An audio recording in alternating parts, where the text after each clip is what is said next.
On the docket tonight, an extremely tragic story that we covered when this all happened. A teenager, she's an honors student, getting ready for the rest of her life, is murdered. It's a mystery for a while.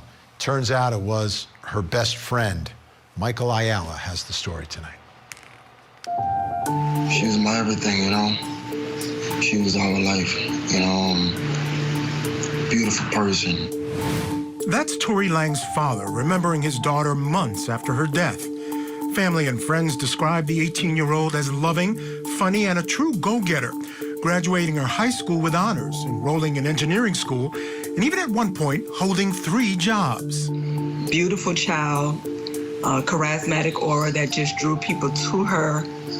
Amazing, beautiful smile, smart, intelligent, gone too soon. Too soon for the teen to realize her promising future. Police discovered Tori's body under a tree in July of 2021 in Yellow River Park, 30 miles from Atlanta, Georgia. The worst fears of friends and family were realized after police released descriptions of the victim's tattoos. Tattoos that matched Tori's. All the stuff that didn't happen, it's like a nightmare, man. Just gotta try to be strong for the family, man. It's rough, but what options do I have? Police would find Tori Lang's car 5 miles away from where she was fatally shot. The burned vehicle was located inside Hidden Acres Nature Preserve, just walking distance from the school she once attended.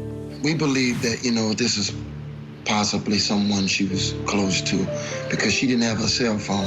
Almost 9 months after Lang's death, police charged this man, Austin Ford, with murder. He was already in police custody on unrelated charges in another jurisdiction. Lang and Ford attended school together, and according to Lang's mother, the two were best friends. While in custody, Ford has attempted to dismiss his court-appointed attorney, claiming his attorney, Lawrence Lewis, is not on my side, and writing, "I do not feel safe with Mr. Lawrence Lewis as my attorney." Lewis still represents Ford as he faces 8 counts, including felony murder, aggravated assault, possession of a firearm, and theft.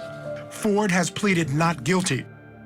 The family of Tori Lang have a sense of relief, believing their daughter's killer has been captured, but the reason behind the murder remains a mystery. All I have now is just memories. I know most of the family, like me, just want closure on what happened. What could have caused somebody to do something like this. And I remember speaking with Tori's father. They suspected it was someone close to her, and it turns out being her best friend. Let's bring back in the think tank, Al Wunsch, Darnell, Crosland, Jennifer Brandt.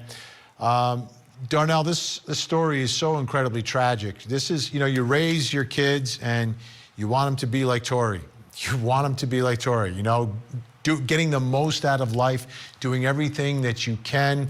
You're close with your family, you're achieving, and you're just looking ahead.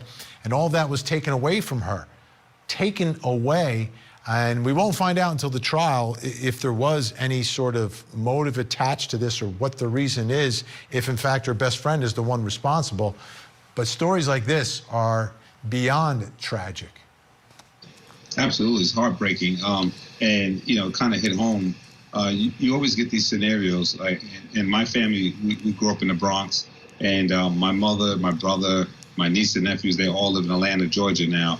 And you know, the more I go down there and visit, you know, it's just a stark comparison where you have the rough and tumble Bronx, and a lot of times you make it through the day, you take the public bus, you go back and forward, and you know, nothing happens. And then you move down to Atlanta and these places, these rural areas, and you hear these type of stories, and you can't really wrap your arm or your mind around this, because it seems like there's no reason why this girl should be dead.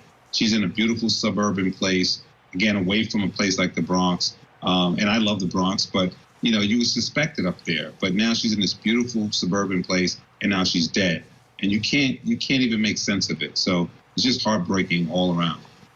You know, Jennifer Brandt, the other part of this is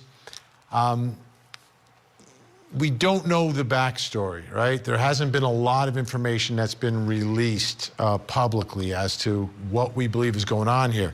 What we do know is, as Michael reported, There's a little bit of tension between the defendant, the accused, and his attorney, and I'm wondering if there's a mental aspect to all of this.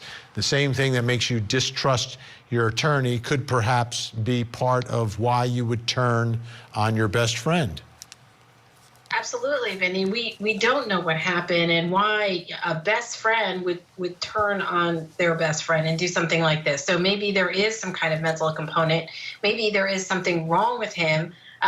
Maybe he's paranoid. It sounds that way by not trusting his court-appointed attorney, someone who is there to assist him, to help him through this and try to create a defense for him or help him get his story out. So, you know, you can't imagine what is going on in this guy's mind, but it is a tragic story to lose this beautiful young woman about to start her life with something that seems quite senseless, because nobody seems to have an explanation as to what happened and why he would turn on her in such a way. Al, how important do you think that question will be in this case, the why of it? Because my guess is you've got all this physical evidence, you've got cars, you've got you know, gunshots. I think it's going to be a strong forensic case. I think that's how the arrest was made. So how important will it be for this jury to understand why this could have happened? I don't think the jury needs to understand why when you've got that kind of evidence. I think that the why aspect of it is something that the defense is going to try to bring up to try to undermine what happened, how it happened, and, you know, what led to it. Basically to just try to offset that maybe it wasn't planned, it wasn't premeditated, it was manslaughter, it wasn't necessarily murder, and that there was a heat of passion or heat of something. But quite honestly, why in a situation like this doesn't really make much sense. I don't think I need it. If I'm the defense, I'm going to be looking for it. If I'm the prosecution, I'm staying away from it. All right, folks, take a look. The trial continuing tomorrow.